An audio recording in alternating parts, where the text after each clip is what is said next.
Hola, aquest vídeo és un petit intent de respondre a la pregunta que proposo en el títol del vídeo, no? En matèries de salut, a qui o a què faig cas de tot el que veig a les xarxes socials? I és que cada vegada hi ha més informació i això pot representar un problema en la mesura en què no tenim eines per identificar o per filtrar aquesta informació que ens arriba, no? I crec que el primer és diferenciar la informació sobre salut o científica d'altre tipus d'informació, no? Per exemple, amb un frau electrònic, per complicat que sigui identificar-lo, un cop identificat, eh, és un missatge que ve amb mala intenció i és correcte dir això és mentida, t'estan intentant enganyar, el correcte és això, jo tinc la solució, no? La solució és aquesta. En ciències de salut, encara que el missatge no sigui el més correcte o inclús que sigui incorrecte o que estigui a sota de vendre't un producte o vendre't un servei o guanyar molts followers o molts likes, sempre hi ha alguna cosa de bona intenció, sí? I a vegades confonem aquesta bona intenció que té la persona aquesta bona intenció amb un bon consell. I no hem de confondre una bona intenció amb un bon consell. Són dues coses separades.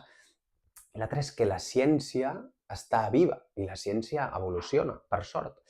I això és un avantatge, però també genera coses, no? I una de les coses que genera és que canvi i fa 10 anys no es donaven els mateixos missatges que es donen ara i ara no donem els mateixos missatges que es donaran d'aquí 10 anys.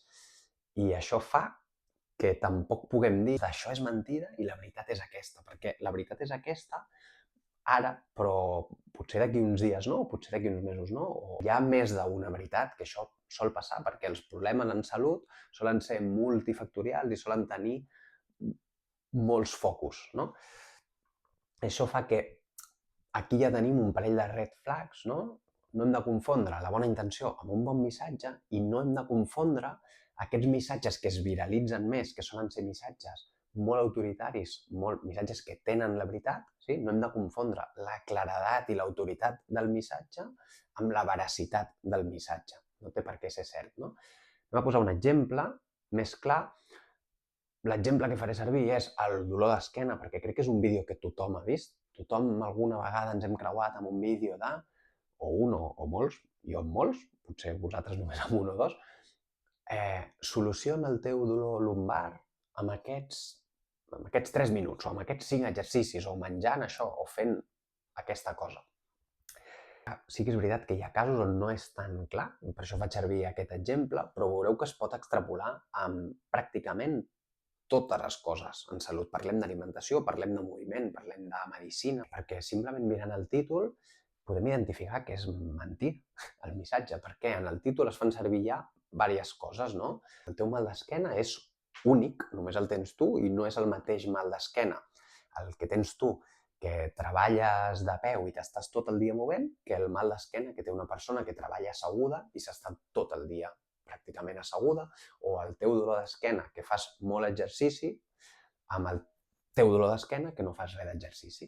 Són dolors d'esquena que pot ser que tingui la mateixa solució, però probablement no, i són multifactorials. Hem de veure tot l'entorn, no? És un problema molt complex. Però és molt atractiu un vídeo de 3 minuts que et soluciona el teu dolor d'esquena i no és tan atractiu un vídeo d'una hora i mitja on t'explica que el teu dolor d'esquena probablement depèn de moltíssimes coses que no se solucionen en 3 minuts i que és un problema complex. I després anem al propi problema, el dolor d'esquena. El dolor lumbar, no? El dolor de l'esquena baixa en específic, és un problema que afecta, segons l'OMS el 2023, a 620 milions de persones en tot el món. Sí? Reflexionem en una xifra, són molta gent. És un problema que genera moltíssima incapacitat perquè afecta molta gent i és un problema que genera un gast a nivell econòmic en salut pública immens. Sí? Simplement, fent una passeta enrere, no? I veient aquestes dades, és fàcil veure que és mentida, que es puguin solucionar amb aquests 3 exercicis o amb 5 minuts, si no, no seria el problema que és. I llavors, per què crec, com a professional de la salut, que és perillós i que és irresponsable fer servir aquest argument d'això és mentida i la veritat és aquesta. Primer, perquè no tenim aquesta veritat, i després perquè, tot i això, si entrem en aquest vídeo i mirem la secció de comentaris, molt probablement veurem algun comentari de l'estil portava 3 anys amb aquest dolor insuportable, he trobat aquest vídeo, estic fent aquests exercicis, o estic menjant això, o estic fent el que m'han dit en el vídeo, i m'ha canviat completament, m'ha solucionat el problema, m'ha ajudat. Sí? Com a professionals de la salut, l'objectiu és aquest. L'objectiu no és trobar la veritat, l'objectiu és ajudar a la gent, no? I si aquest vídeo ha ajudat alguna persona, no? Com podem dir que és un missatge erroni i incorrecte? Crec que no ho podem dir, perquè crec que si aquest vídeo, tot i no ser gaire adequat, perquè hi ha 620 milions de persones afectades per aquest problema, a la majoria de gent no l'ajudarà, el vídeo. Però només que hi hagi una persona que se'n pugui beneficiar, crec que és suficient com per no atacar de manera directa, i a més crec que atacant de manera directa perdem credibilitat. Aquestes persones diran, ostres, aquest que critica això no en té ni idea, perquè a mi m'ha ajudat, m'ha solucionat la vida, no li faré cas. I l'altra cosa que podem fer és que en aquestes persones que les ha ajudat, desacreditant aquest missatge, deixi d'ajudar-les, no? O perdi una miqueta l'efectivitat que podia tenir per alguna persona. Sí, llavors és complicat desacreditar d'aquesta manera aquests missatges. Jo no pretenc dir-te a qui li has de fer cas, però sí que és una miqueta com quan trio un guia de muntanya per anar a pujar una muntanya. No? Jo vull anar a aquest cim d'aquí, tinc 3 o 4 guies, cada vegada més, que em diuen que han trobat una drecera que no coneix pràcticament ningú més, és el camí perfecte. Puc triar anar per una drecera o puc triar un guia de muntanya que em porti per un altre camí, probablement més avorrit, més llarg, però amb més seguretat.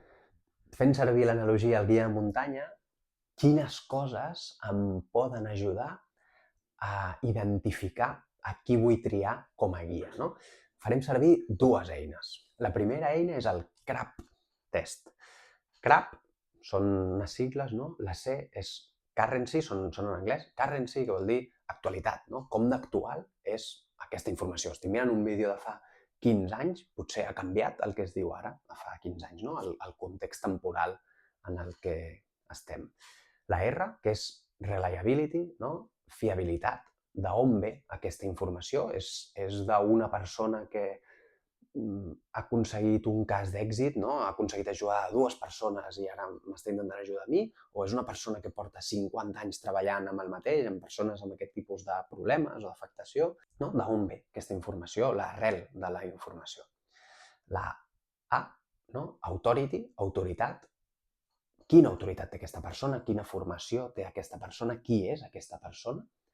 Tenir autoritat no vol dir tenir raó, però no tenir cap tipus d'autoritat no ajuda i potser fa que el missatge me'l miri amb més perspectiva o amb una miqueta que vagi més amb peus de plom, no? I la P de purpose, no? O propòsit. Quin és el propòsit del vídeo? El propòsit principal. Em volen vendre un curs, em volen vendre un producte i no són incompatibles ajudar i vendre, evidentment, però està bé saber-ho, és una informació que hem de tenir. I la segona eina, bastant més actualitzada pels temps moderns, segurament, és el SIFT. La S ve per stop, de para un moment, no comparteixis la informació de cop, analitza-la una miqueta abans de reenviar-la, no reaccionar en calent davant d'una informació.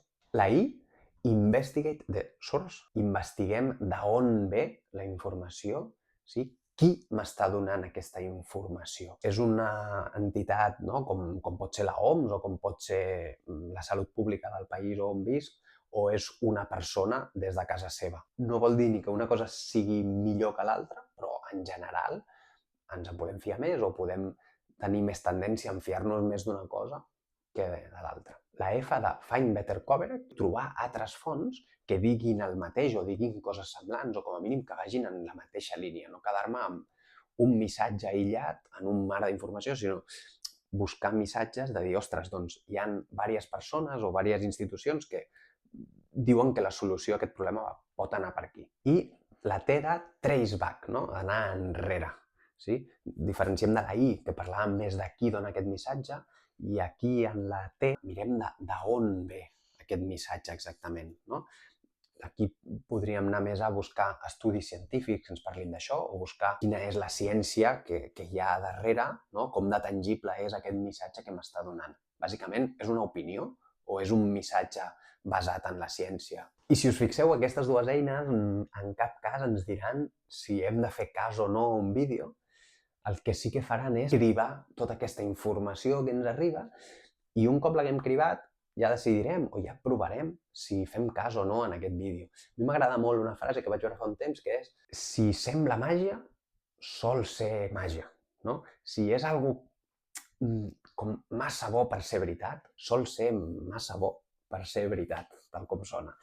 Llavors, a poc, quan anem agafant experiència, se'ns va fent més fàcil i anem generant un olfacte per identificar aquestes fonts d'informació més fiables i de quins en podem refiar més. I si us fixeu, no hem parlat pràcticament del què es diu en el missatge, sinó que el que fem és analitzar l'entorn del missatge. El què es diu en el missatge sol ser més difícil d'analitzar perquè necessitem un coneixement sobre el tema, però no necessitem gran coneixement per identificar el context del missatge, no? Tot el que envolta aquest missatge, quin propòsit té el missatge, qui dona aquest missatge, d'on ve aquest missatge. I analitzant aquest context hem de decidir si entrem en el missatge, ens l'escoltem o no. Sense allargar-me gaire més, deixem aquí el vídeo, espero que us hagi ajudat. Qualsevol pregunta que tingueu respecte a aquest tema ho podeu deixar aquí sota els comentaris. Adeu!